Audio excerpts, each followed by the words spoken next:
Pour ne rien manquer, abonnez-vous maintenant. Le Grand Matin Sud Radio, 7h-9h, Patrick Roger.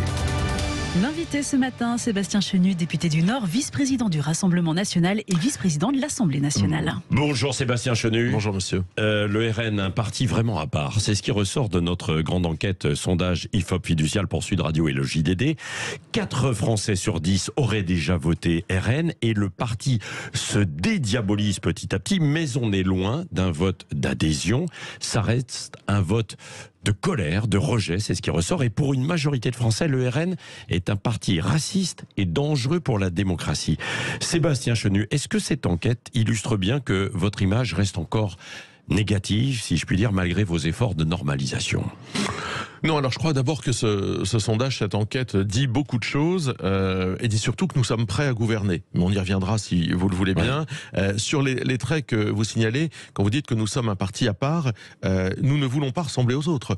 Nous, notre but, ce n'est pas de ressembler aux républicains, aux socialistes, aux macronistes qui ont trahi leurs engagements, abandonné les classes populaires, abîmé le pays, ce en quoi nous ne voulons pas leur ressembler. Nous, on veut les remplacer. D'aucune façon, nous ne voulons ressembler à ces gens qui ont mis le pays dans l'état que nous connaissons. Alors oui, dans ce cas-là, nous sommes à part. Nous sommes à part parce que nous ne sommes pas le système. Nous sommes dans les institutions, nous respectons les institutions, mais nous, on ne fait pas de renvoi d'ascenseur, on n'attend pas d'être un coup dans l'opposition, un coup dans la majorité pour avoir une légion d'honneur, un boulot, remercier les copains. Nous ne parce voulons que vous n'êtes pas au pouvoir. Nous ne voulons si vous pas étiez au pouvoir, participer de ça.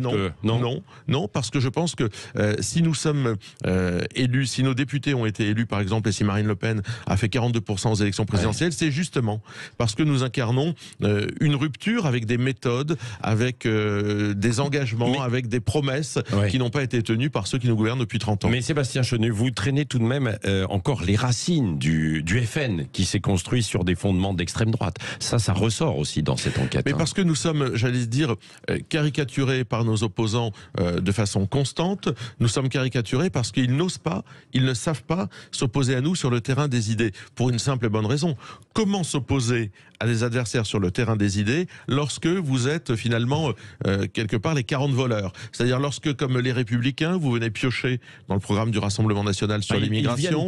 Lorsque vous êtes comme Gabriel Attal, vous venez piocher sur la fraude, qui était un des éléments que portait, une des propositions que portait Marine Le Pen au présidentiel. Donc si vous voulez, on leur dit, mais combattez-nous sur nos idées. Le problème, c'est qu'ils viennent piocher dans notre programme. Et donc, comme ils ne peuvent pas nous combattre, ils nous caricaturent en disant ils sont très méchants, vous allez voir, ça va être le bordel, ils sont racistes, ils sont vilains, ils sont pas beaux. Nous ne sommes rien de tout cela. Nous sommes des Français. Oui, Sébastien Chenu, dans l'enquête, si un jour vous arriviez au pouvoir, 72% anticipent des émeutes dans les banlieues et 69% des manifestations massives, quoi. Grosso modo, presque le chaos, quoi. Mais parce qu'il y a dans l'enquête, il y a des Français qui considèrent qu'il y a des gens qui ne respecteraient donc pas les résultats d'une élection. Nous, on croit que, et nous pensons que la réalité sera totalement différente.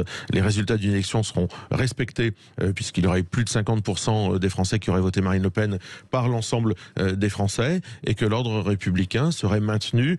Tout ça, ça procède du fantasme pour nous empêcher d'arriver aux responsabilités. En réalité, on agite des chiffons rouges, on agite des fantasmes, on agite des mensonges, parce que nos adversaires n'ont plus de fond, n'arrivent plus à nous combattre sur le fond, donc ils essayent de faire peur. Je pense que faire peur aux Français n'est pas raisonnable, n'est pas la solution, n'est pas les prendre pour des adultes. Et nous considérons que les choses se passeront non seulement très bien, mais ce sera notre devoir et notre responsabilité qu'elles se passent très bien. À travers aussi cette enquête sondage IFOP Fiducial, il y a quelque chose qui ressort. Seulement 23% des Français attribuent une stature présidentielle à Marine Le Pen. Seulement 37% elle imagine devenir un jour présidente de la République. C'est une forme de plafond de verre, encore une fois? Non, parce qu'il y en a aussi 41% de mémoire qui souhaitent qu'elle le devienne.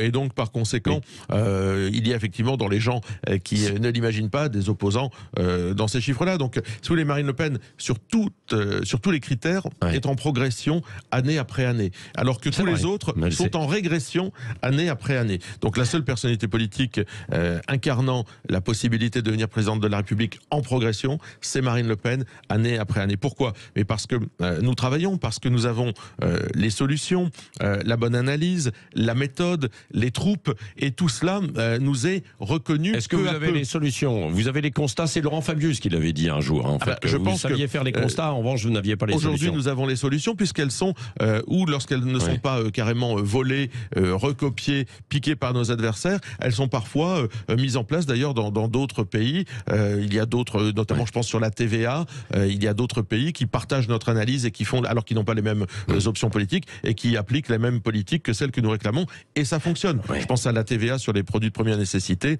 notamment au Portugal par exemple. Donc oui, ce que nous préconisons fonctionne, certains l'appliquent et ça marche, et certains essayent de finalement le mettre dans leur programme aujourd'hui. Mais je pense qu'on préfère toujours l'original à la copie, et brique par brique, nous sommes en train de montrer que nous savons répondre à tous les sujets du quotidien. Mais pour gouverner, est-ce que par exemple vous avez des modèles à l'étranger? Ce qui se passe en Italie, ce qui se passe en Espagne avec des coalitions de droite, extrême droite, où il y a une arrivée au pouvoir, est-ce que vous pourriez le faire? Parce que le RN est quand même toujours à part, et vous l'avez revendiqué en fait à l'instant. Non, moi je crois que la France est un pays à part. Je pense qu'on peut regarder ce qui se passe au Danemark sur l'immigration, on peut regarder peut-être ce qui se passe en Italie sur d'autres sujets, peut-être qu'on peut regarder ce qui se passe ailleurs, mais la France a sa singularité. Il ne s'agit pas de dupliquer ce qui se passe ailleurs, il s'agit d'avoir un modèle qui correspond aux institutions françaises, qui correspond aux traditions françaises, mais il faut qui correspond aux équilibres français aussi pour pouvoir gouverner. Bien sûr, mais c'est la raison pour laquelle nous ne nous situons pas sur l'axe gauche-droite. On le dépasse. Nous, on veut rassembler tous les patriotes. Et moi, je vois chaque jour des gens venus de la gauche qui votent Marine Le Pen. Je vois dans ma circonscription, mais des gens qui sont attachés, par exemple, à la laïcité. Et lorsqu'on voit les atteintes nombreuses à la laïcité, eh bien, on peut penser que le corps professoral, ou on peut penser que la fonction publique qui subit ces atteintes est amenée et vote de plus en plus massivement pour Marine Le Pen et nos propositions. Sébastien Chenu, vous êtes vice-président de l'Assemblée nationale. À l'Assemblée nationale, on dit que le FN se veut respectable. Cela dit, il existe toujours un cordon sanitaire entre vous et les autres partis. Ça, vous le regrettez ? Non, mais c'est faux en fait. Ah bon? La réalité, c'est un effet d'optique. Non, mais c'est un effet d'optique parce que ils ne votent pas nos propositions de loi, et donc ils disent il y a un cordon sanitaire. Mais en revanche, ils font la quête, ils font la manche pour que nous votions les leurs. Quand dans la niche, la journée réservée à un groupe d'opposition pour faire voter ces textes, par exemple, les élus du Rassemblement national votent la réintégration des soignants proposée par le groupe communiste, ou une proposition contre le démantèlement d'EDF, si nous n'étions pas là, alors ces propositions ne passaient pas. Et là, ils viennent pas dire « oulala, le Rassemblement national a voté avec nous ». Ils sont très contents qu'on ait voté avec eux parce que ça a pu passer. Donc sans nous, rien ne peut passer. Donc aujourd'hui, ils ne votent pas nos propositions de loi. C'est un début d'alliance politique. Alors vous pourriez pas des alliances. Non, mais c'est pas des alliances. C'est la vie parlementaire. Oui, mais vous, pour gouverner, est-ce qu'il vous faudrait des alliances politiques ? Mais je pense que nous sommes aujourd'hui en capacité de tisser des liens et de travailler avec de nombreux députés demain, avec des gens qui n'ont pas de sensibilité politique, sur un programme présidentiel, sur un programme, sur une majorité, sur la construction d'une majorité présidentielle. Nous, vous savez, nous avons démontré que nous n'étions pas sectaires. Quand l'intérêt des Français prime, nous sommes au rendez-vous du vote.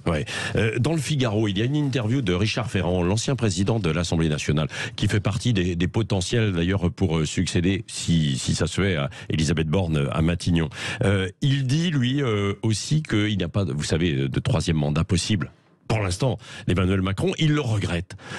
Et peut-être que ça reviendra en fait un jour. Quel commentaire vous avez à faire ? Mais quel tripatouillage. En fait, Richard Ferrand... C'est pas du tripatouillage. Il faut revoir la Constitution. Oui, voilà. Richard Ferrand, qui est totalement envoyé par Emmanuel Macron, qui lance un ballon d'essai, vient nous dire on pourrait peut-être modifier la Constitution pour permettre à Emmanuel Macron de se représenter. Mais chaque jour, j'ai l'impression, en Macronie... Il dit pas cette fois. Oui, pas cette fois. En tous les cas, c'est un ballon d'essai.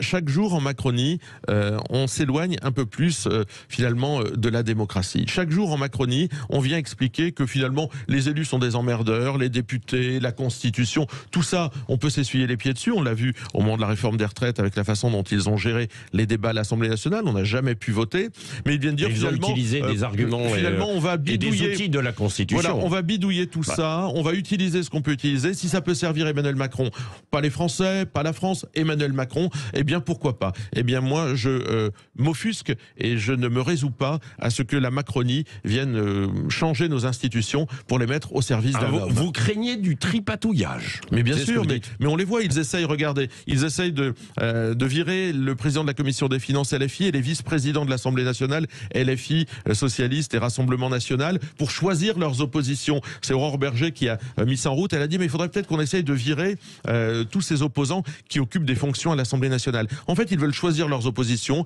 choisir leur mode de fonctionnement, tout ça pour ne pas être au service des Français, encore une fois, mais être au service d'un homme. Emmanuel Macron, c'est à l'opposé. Peut-être évidemment. des idées, peut-être de mettre au service, effectivement, se mettre au service des idées, la Macronie ne fait pas de politique. La Macronie cherche à se maintenir au pouvoir, coûte que coûte, pour occuper les places, pour occuper les leviers de commande, mais pas du tout pour réformer le pays ou pour l'amener vers de meilleurs augures. Sébastien Chenu, il va bientôt y avoir le projet de loi autour de l'immigration. La France ne fonctionnerait pas sans l'immigration dans certains métiers. Est-ce que vous êtes d'accord avec cette phrase du ministre du Travail, Olivier Dussopt? Non, mais Olivier Dussopt est un vieux socialiste, il nous ressort des vieilles lunes socialistes. Il y a aujourd'hui la nécessité d'avoir une politique qui mette un point d'arrêt. On a proposé un moratoire, nous, sur l'immigration, en tous les cas, qui limite drastiquement les arrivées sur notre territoire. 500 000 arrivées par an sur notre territoire. Oui, mais est-ce qu'on peut trouver du boulot à 500 000 personnes qui arrivent? La réponse, évidemment,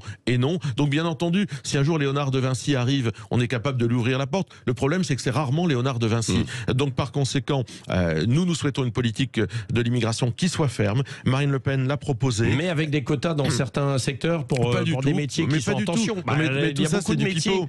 Mais c'est du pipeau. Je vous donne un exemple. Je vous donne un exemple. Longtemps, le métier, et je discutais ce matin avec des éboueurs, longtemps, le métier d'éboueur a été occupé par des travailleurs immigrés pendant des années. Aujourd'hui, il est occupé à 80% par des travailleurs français, parce que ce métier, qui reste un métier très dur, il a été réformé dans sa fonction, dans sa formation, et il est beaucoup mieux rémunéré qu'avant. Donc ça veut dire que c'est la formation, l'attractivité des métiers et aussi la rémunération qui permet de mettre des structures entières, des pans entiers de notre économie hors tension. C'est pas en faisant arriver une main-d'œuvre étrangère qui va accepter d'être payée moins cher et qui va tirer les coûts de rémunération à la baisse qu'on s'en sortira. C'est de toute façon un appel d'air supplémentaire à la régularisation de travailleurs sans papier. Alors, vous voulez de la fermeté, mais vous n'allez pas mettre des murs.